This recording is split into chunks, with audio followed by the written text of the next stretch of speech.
Hello mga amiga, maayong adlaw. Magstorya na pud ta. Kini sugilanon nga akong i-share ninyo karon, naguluhan kini og mais.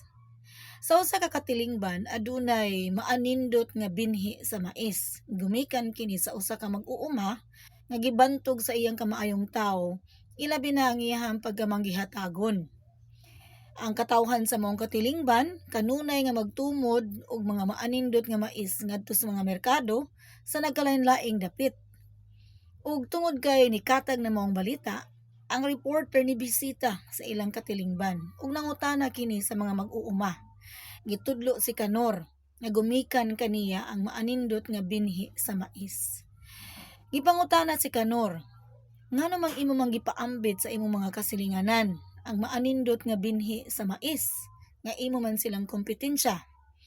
Nitubag si Kanor, wala ka ba mahibaw nga inighuyop sa hangin sa lugas sa guwang nga mais mukatag kini sa nagkalaing-laing dapit sa umahan, ug kung ang ilang binhi sa mais dili maanindot, mahimo kining makaguba sa maanindot nga binhi sa mais.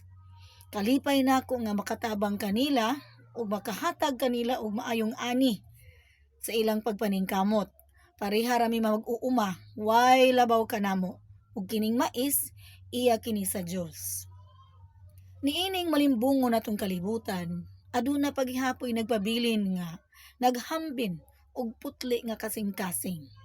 Ug ginaot unta nga aduna kitay nakutlo nga pagtulun-an ning atong sugilanon. Hangtod sa sunod higayon sa atong panagistorya, daghang salamat.